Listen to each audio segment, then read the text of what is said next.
and welcome to Blissful Mind, Peaceful Life. So today our topic is gift giving. So a lot of people are getting very stressed out about gifts. Like, what do we give during the holidays?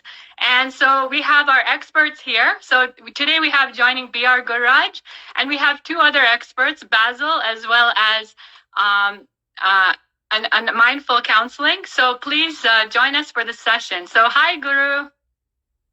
Yeah, hi.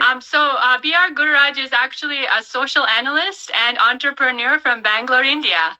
So what are your thoughts about what is the best gift we can give that would be helpful and meaningful? Okay. Okay. So you know that everybody likes receiving gifts actually from it can be from anybody like your friend or relatives. Sure. Okay, it's a nice moment to receive gift. So hey, good morning. Welcome to our discussion. It's so nice to see you. Likewise, thank you for having me. Sure. Can you briefly introduce yourself? Definitely. My name is Alfredo Ramos. I'm a licensed mental health counselor in USA, in the state of Florida. Thank you so much for having me. It's so great to have you. So we were just talking. I was just asking B.R. Gururaj, can you introduce yourself briefly? Yeah, I'm Gururaj from India. I'm based in Bangalore. So I am basically an IT person. So I work in an IT industry. So I am here, I'm also associated with many social activities. So that's about me. Very nice. Yeah, so we have another guest who will be joining shortly from Denmark. And so today the topic is gift giving. So I was just asking B.R. Gururaj, he was just telling us about gifts. So we were wondering, what is the best gift we can give in the holiday? Because everybody gets all stressed out about it. You know, last year they got a really expensive gift from someone, and then this year they're feeling anxious, like, what do I give back? And then what do I buy all these people and the cost? And so they're causing a lot of distress, you know? So we were going to ask his opinion. He was just starting with that. And then we'll go to you, and you jump in, and you can definitely add your voice as well. Thank you. Definitely. Okay, so what do you think, B.R. Gururaj, about gifts? Yeah.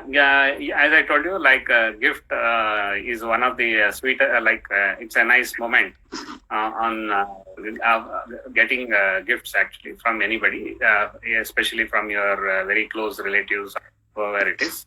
So gifts giving actually it's a nice thing. But there are two ways of deciding like what type of gifts we can give. One is the most very attractive gift to your special people, and another one is the most memorable gift actually. They should remember this for a longer time. Okay, so such kind of gift. What type of gift we should give so that people can remember this for a very long time? Okay, so like if you give a small expensive watch or an expensive iPhone, okay, it may be a very expensive gift, and for that moment, people will be very happy. Okay, you have given me such a nice, costly gift, and they may wear it, and after some time, they may not use it, or it may become outdated. So it's a temporary happiness, actually. It's and we will not be conveying any values, putting any values to it, actually. Okay, so according to my view is, if you are giving a gift, it should be very memorable, and there should be some value to it actually, like human values or some values apart from the aesthetics and the costly or expensiveness. It need not be an expensive gift also. Okay, so for example, I'll tell you, like a father, my father is want to give a gift to his son. Okay, so on the occasion of his birthday. Okay, so the best gift would be like you have to guide your son about the human values also. So one of the example I'll tell you, there are many ways to convey.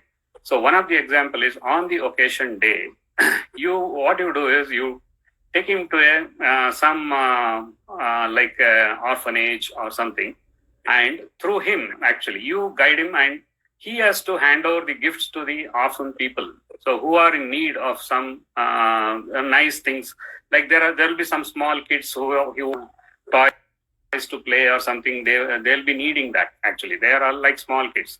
Like if your son, if he hand overs those gifts to all the small kids, and the happiness what your son feels, because by giving them and their reactions, the emotional emotional exchange. So your son will remember this for a very long time. And also you will be guiding him about the human values.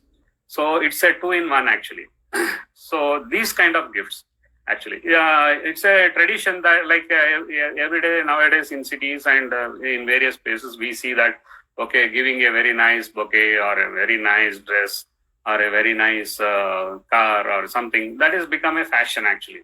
But that's one-sided actually. That is for some thing, it will be like you will be happy to receive those gifts, but you don't be remembered for a longer time.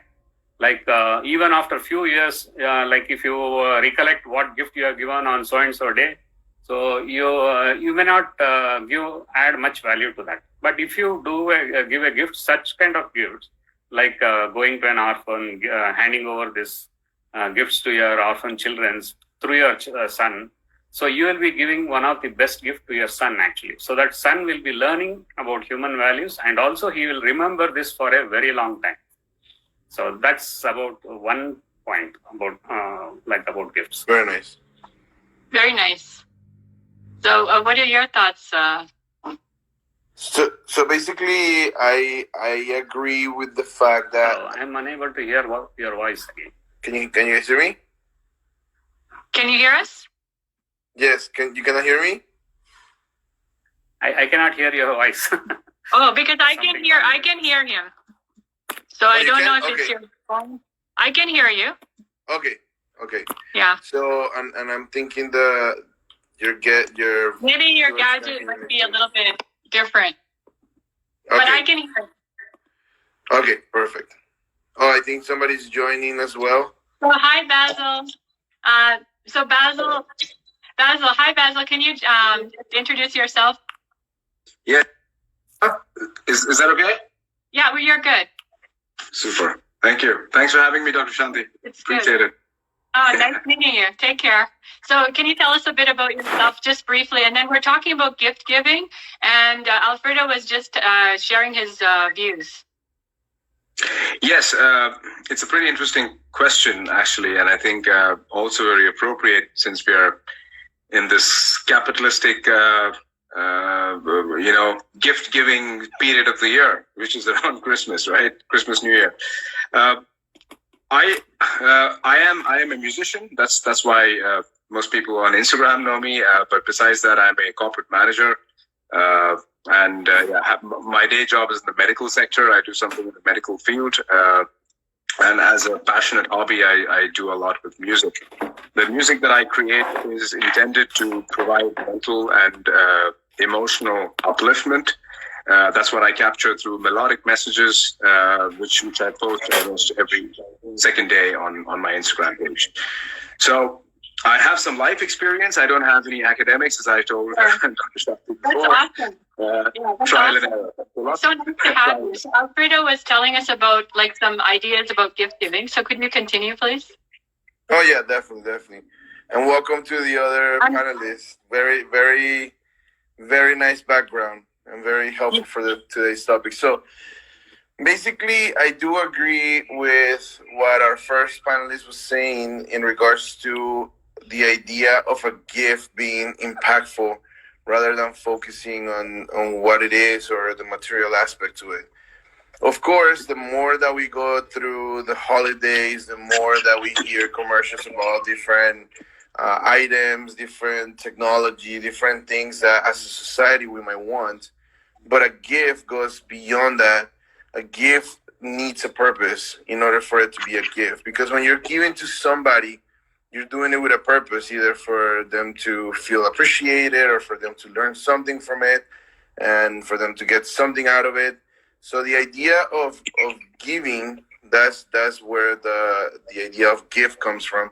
It should be impactful in someone's life, even if it's material or if it is an action or if it is a teaching, but the idea of a gift has to be impactful for both the giver and the receiver. Great. So that is really valuable. Thank you.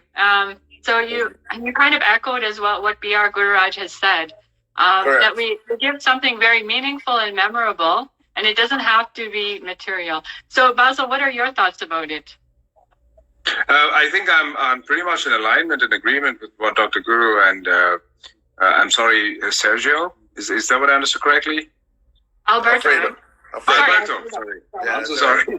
I'm so sorry. And Alberto. We're meeting each other for the first time. That's okay. And Alberto said, I would just take it a step further. I think in terms of giving, if you want to gift somebody something, and I think something that I would try to do is either gift hope or you gift opportunity. And I think right now the world needs hope. I think people need hope with what's going on, right? And I don't mean it in the way that you lie. I don't mean it in the way that you mislead. And by hope, I don't mean that. I mean it's about knowing that there will be a better tomorrow, no matter how bad things are today. As long as you follow the process, you follow the motions. If you're religious, you follow what your religion says is the right things to do. And if you're not religious, you follow what your society tells you or your value systems tell you is the right thing to do, right? So as long as you do the right thing, which is to put in the effort every day, every minute to make your life better, to help society, etc., you will eventually come out of it. So I think the world needs hope. And I think in a festive season, if you are able to, in today's environment, provide that hope, you're doing humanity as well as your close one a huge favor. And otherwise, I think gift opportunities. I don't believe in charity. Absolutely not. I do believe in creating jobs. So I do think it's great to provide opportunity. And I think if you can provide opportunities to people in whatever capacity you can, again, that's one of the most profound gifts that you can do. So I think it's essentially echoing what Alberto and Guru have said, but I've just taken it a step further by trying to scope it down to hope and opportunity. Wow, that is really meaningful. I absolutely love the way you've expressed it. And that would be a gift that would keep on giving, right? Not just for one day or 1 week, but for a lifetime. So, and helping others to grow, encouraging them, and appreciating them, and sharing your time, because everybody's busy. So, your loved ones really need your time and full attention during the holiday season. So that's also important, right? And right. So Alfredo, Alfredo and Gururaj, what do you guys would like to add?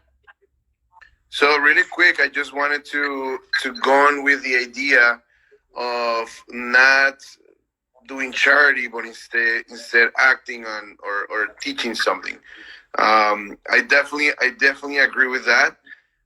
If you don't mind sharing a little bit more of your idea why charity is not the best way to go about it, I think we're on the same page, and it will be a little nice discussion, especially with the topic of gift giving, because charity is not the same as teaching or gift giving as well. Right. So, are you talking to me, Alberto? Yes. Did you mean? Yeah. So, I think there are two schools of thought, right? So, either you give a man fish, or you teach him how to fish, right? Totally. The thing is, if you give men fish, they get lazy. That's just normal human tendency, right? So, and I think the core message in that story of the fish, either being taught to farm or to receive fish. Why I think charity is a bad idea is because it doesn't correct structural flaws or systemic flaws, right? Right. When you have a situation, you always address it on two levels. One is a corrective action and one is a preventative action. So if someone is hungry, of course you need to give him food. That is charitable. But that's a corrective action. You need to fix the structure so that you are able to bring him back to work, which means you give him opportunities to work, and then he needs to earn his living. As long as he's got. So I think that's what I meant by why I think charity is a bad idea, unless it is part of a comprehensive plan. Definitely. So doing like a follow up to the actual service you're providing or the actual charity, going a step beyond and not only staying with the I gave you something, rather I gave you, but you also learned something in the process that is probably gonna help your situation better than where you are currently in. Right. Right. Very nice. Right. That is beautiful. You have said it so clearly about the not giving just a fish, but teaching them how to fish. And I think we can all relate to that. When we were younger and people taught us something, it still is carrying forward to today, right? So Yes. that is a beautiful thought. And so did you want to add anything to that? Or? No, I just say, of course, it's easier said than done. But that's at least, that's at least what I think in terms of gifts. That's in terms of what I think I try to do, right?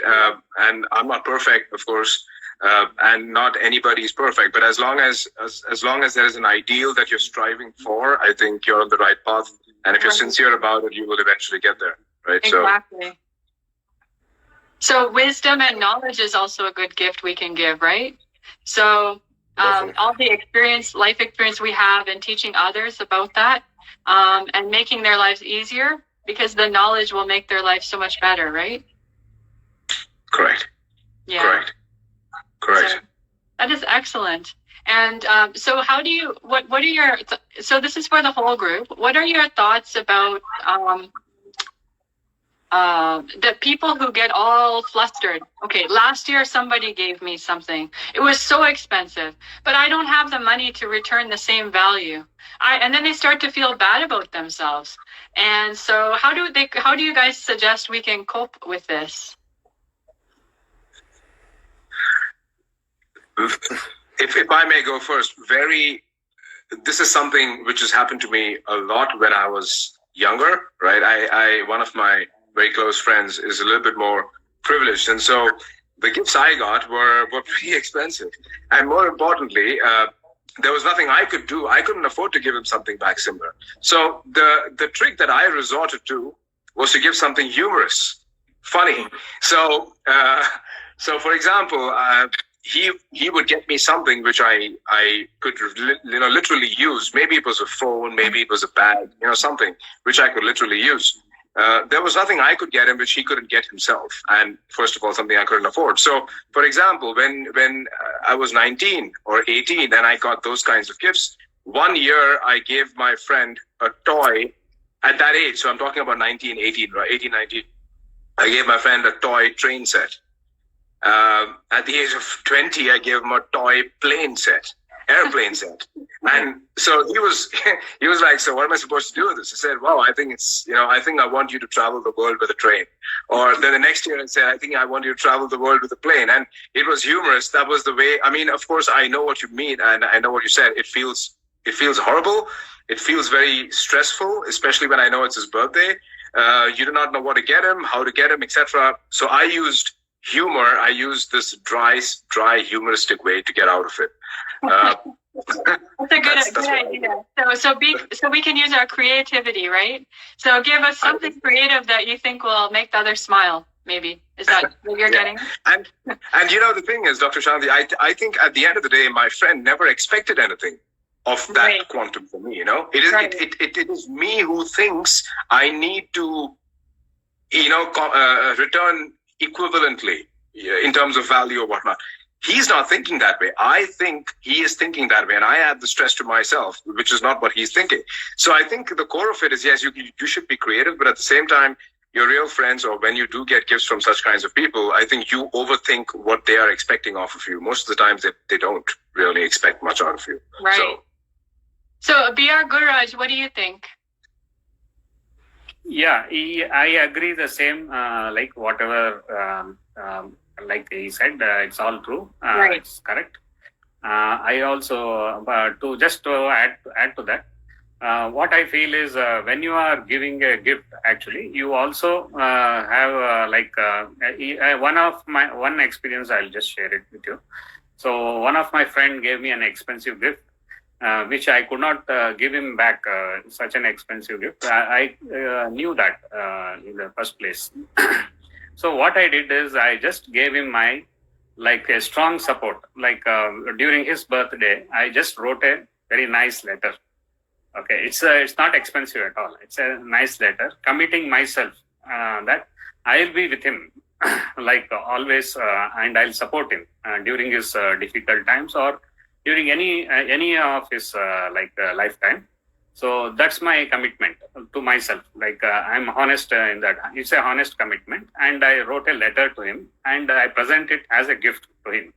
So by reading that, he felt very happy, and even now, after almost 10-15 years, even now, when we meet him, he remembers that actually, and we discuss about these things. So he remembered that gift, what I gave it to him.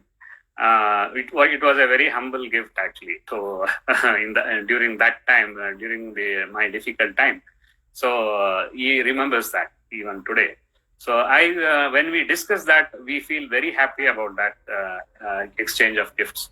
And he also during my birthday, he also gives me such kind of, not an expensive gift, but such a kind of memorable gift to me. So even I remember each and every gift.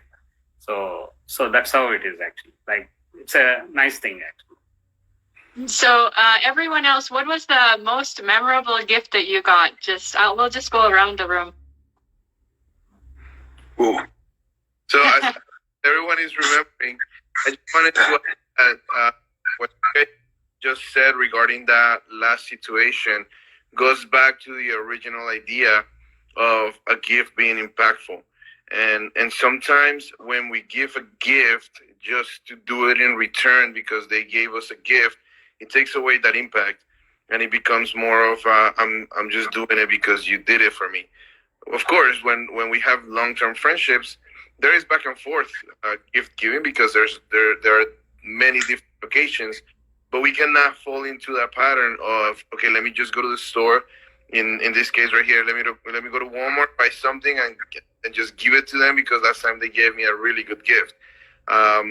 Putting the personal aspect to it, like based on putting the humor to it, and you're putting the emotional aspect to it in writing a letter, definitely creates more impact. And that's why those memories are long lasting, because sometimes the idea of gift has to be given without expectation of, okay, so I'm giving you today, but I know in 2 months is my birthday, so I expect something that's good. Then that is not, and it just put more like a structure to it. So right. I just wanted to add that while everybody was thinking about their yeah, that's really good actually, because you're actually bringing mindfulness into it. So actually mindfully selecting the gift, not just on autopilot or out of some sort of structure, like you said. So that's a really good helpful point. That we're on their way to the birthday. Oh, I need to stop by this store to get something so that I don't come with my hands empty and then just go in by something. But sometimes it happens like that, but when it's more purposeful, it definitely good. And the way that B.R. Guraj explained about his friend and the gift, like that is a beautiful example that in this season of holiday season, we don't have to, take on all these extra expenses, but we do need to put thought and love into our gift. And he has really given a beautiful example. And then they developed this, it even deepened their friendship, right? Rather than adding an extra burden on each person. So while you guys are thinking about it, that question a little bit too, what was the most meaningful? What I meant is like, what kinds of gifts really meant a lot to you, in the sense that even now at this age, we still remember them. That's what I meant. Like, it doesn't have to be a specific thing, but like, so that people get an idea of what type of gift would be helpful. So if I may just start really quick, I think my memorable gift is not something material. Although every time there is a party or like a holiday, there are material things involved. I think, and quite honestly, in my memory, I have the times that we were together, let's say I remember one time my wife threw a surprise party for my birthday. I don't necessarily remember what gifts were given to me, but I do remember the emotional aspect when I opened the door and I saw a lot of friends there for a surprise party. So I think the emotional aspect is what I remember the most, rather than the material things.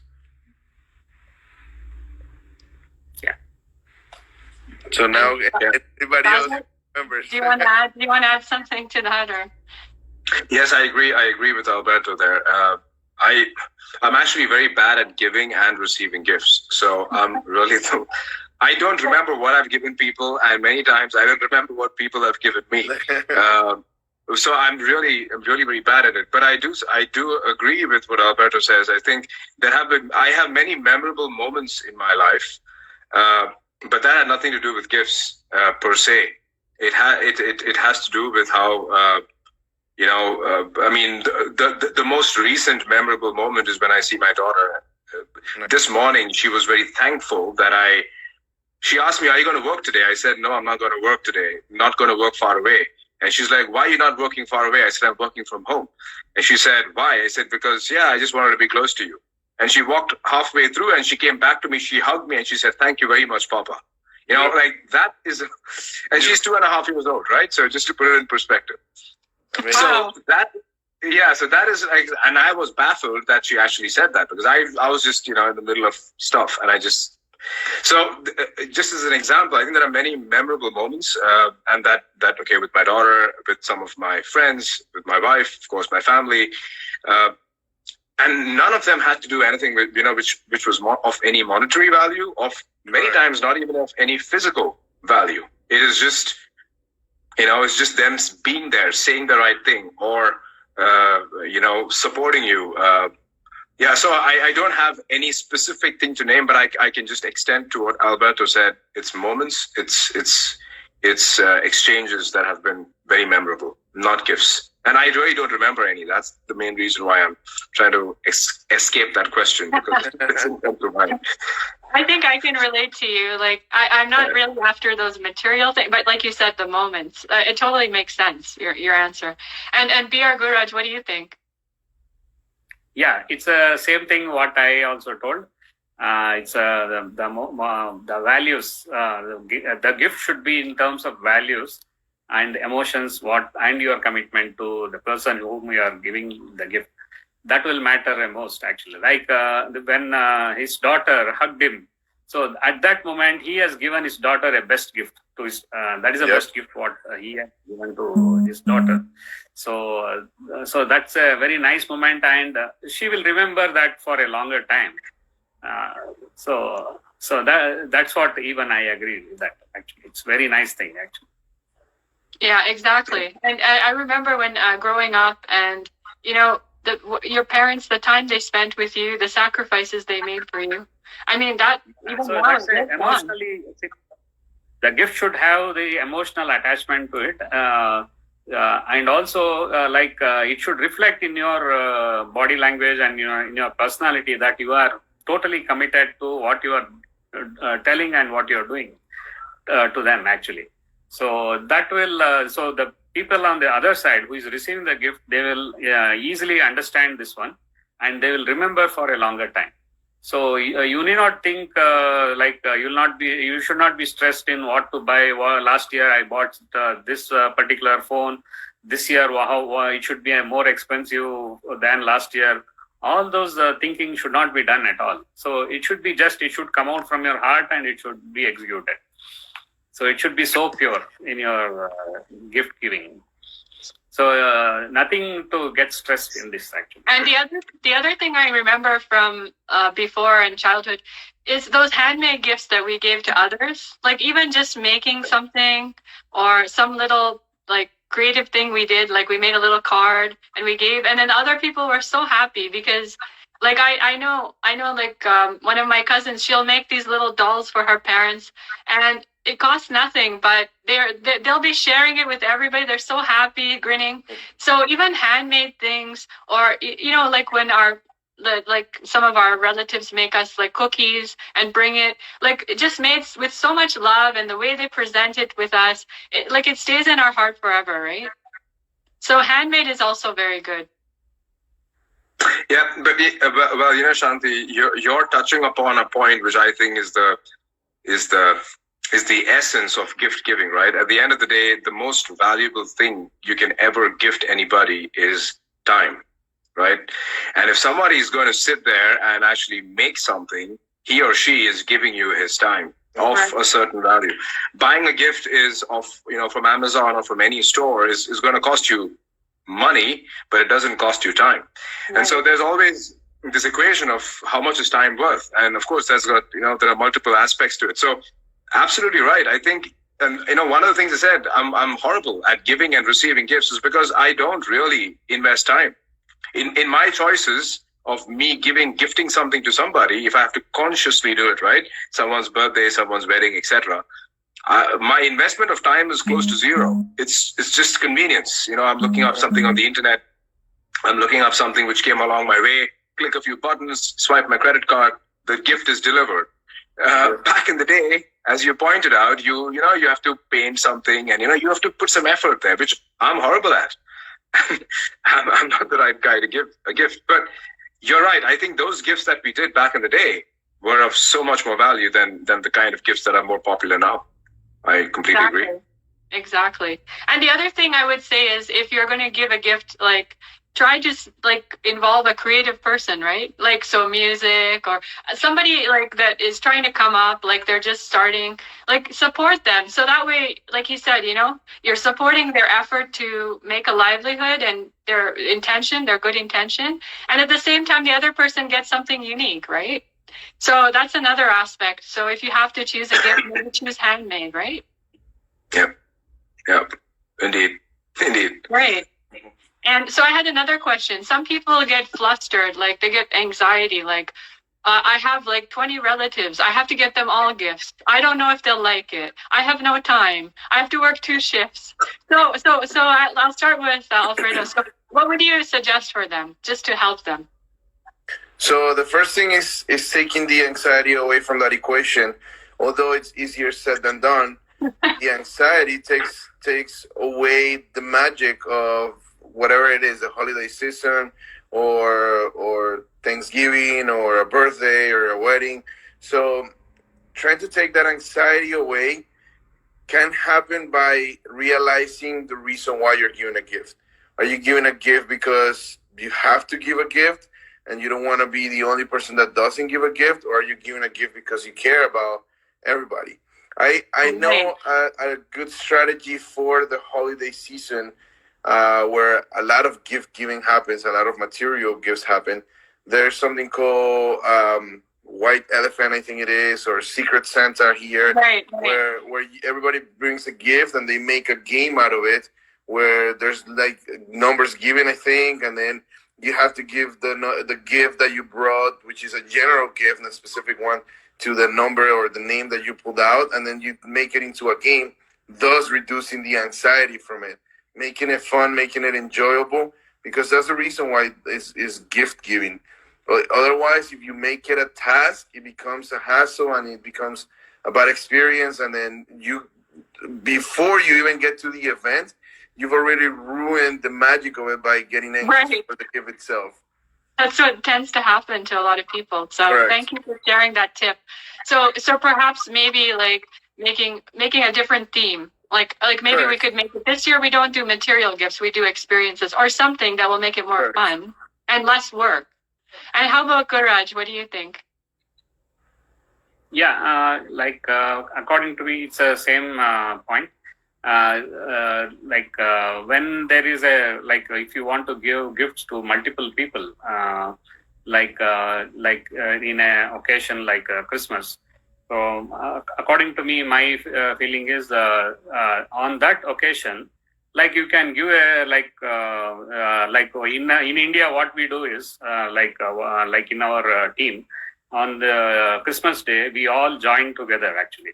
With my friends, we join together and we share our talents to one another. like a group singing type, and it's like a fun playing type actually. So we share those kind of gifts actually. We don't give any material gift. Instead of that, we exchange our happiness to one another, and we prepare food from each family will prepare their own special dishes, and we exchange those dishes in the event. Wow. And we it will be a fun game actually. Nobody expects any gift like material gift or any fancy gifts to each other. They feel happy, and at the end of the day they remember that occasion, and they disperse. So that's how we do actually. That is brilliant. And Basil, what do you think? Yes, I think the short of it is, of course, you need to take away the anxiety from the equation. And I say don't think too hard about what others think. I like one of the, I think one of the quotes that impressed me the most is a quote which goes like this. Someone asked a pretty noble statesman in the United States, and I'm talking about in the 1990s. In the 1890s. Who do you think you are? And his response was, I think I am, I think what you think I am. Essentially, if you try to decipher what I just told you, it took me about 2 days to figure out what the guy was saying, right? The short of it is, it doesn't matter what I think I am. I am always what you think I am. Right? So you may think Basil is a great guy, but you may think, Basil thinks he's a super great guy. So you're going to think Basil thinks he's a super great guy. But so it's just so many layers of, the question of perception, the question of impression is so complicated. So I think the short of it is don't care too much about what others think. I mean, do what you think is right for you. But do what you think is the best. Again, easier said than done, but I think the core of anxiety in general is this misunderstood and overtly exaggerated impression of what others shall think of. Whatever that is, me, what I do, what I should be, etc., etc. And I think that is that's what I think I would avoid as much as I can, and use different ways to arrive at that point, of course. But yeah. And so what do you think, Alfredo? So I think that is a great quote, and I'm glad that Basil helped us decipher it really quick, because I probably would have spent 2 days figuring it out, but you hit it in the nail. Like, we will always be what others see us like, or what others think that we are like, and while our behaviors determine a lot of that perception, even if we are something, but the other person sees us through a specific lens, we're gonna be that to them. So that's an amazing way of explaining it. A very quick way of explaining it. Exactly. in a nutshell. So so I think the other question I had is, with the holidays, so many expectations. So I just want to go around the group, and how do you guys deal with these infinite expectations? So we have expectations. It helps to be aware, but how about others' expectations? And then we think, can we face them? So I'll start with B.R. Gururaj. What do you think? Okay, so during holidays, actually for the people like who you love, or somebody like in your family, it may be a husband, wife, or a son and father. So you are the big gift for your family actually. So being yourself, like be spending time with your family, because for your father, as a child, as a son, if I am a very good person to the society, so I am the biggest gift for him actually. And because I understand his feelings, I take care of him all the time, and so I'll be a biggest gift for him. And similarly for a wife, a husband, a good husband, spending time with quality time with a wife is the biggest gift. actually. So during holidays, we make ourselves free and we spend time with them, and we go around and we have some quality time with a very nice moment with our family and with our friends. Being with them is the biggest gift, what I feel actually. So which we are giving to them. And it's a gift from there also. When we give a gift like this, we receive the same thing from their side also. So, and it gives us more happiness than any other material gift. Yes, that's a beautiful point. What do you think, Basil? The expectations, yeah. I mean, I've so far, thankfully, I think I moderately lived up to expectations that people have had around me. That's not too much, what you expect of a husband and a father. So it's pretty simple. It's pretty straightforward. I don't know if other people have too many expectations of me. And frankly, I don't care. I know it sounds very cold and it sounds very rude, but sorry, I'm just throwing in anecdotes, right? One of the things we don't fly that often anymore, but there is a reason that if you're sitting on a plane and one of the first things that what they announce about the safety protocol, in case cabin pressure drops, masks will drop from the ceiling. First, put the mask on for yourself before you put it to your kid or to one next to you, right? There's a reason why such a protocol is put into play, and I think that protocol can be applied to life in general. If I need to be a good father, if I need to be a good husband, I need to be good myself first, right? Before I can try and save the world. So I think what I'm trying to say is that at this point in time, my life is around trying to make sure that I can be the best version of myself. Because I know if I am the best version of myself, I would do a lot more things to keep other expectations in check. So therefore, I'm not too concerned about what other people's expectations are. I don't know if they have any, but that's just not something that I'm aware of. So in short, what I'm trying to say is that life for me for now is pretty simple. It's not complicated in that context. Yeah. So what do you think, Alfredo? I totally agree. The expectations can be both good and bad. Expectations can help you put like a goal on how you want to be. But that's when you have expectations of yourself. Whenever you expect something out of someone, you open the door for disappointments as well. So, and expectation regarding gift giving can be anxiety producing. So I think being mindful of that, it's very important.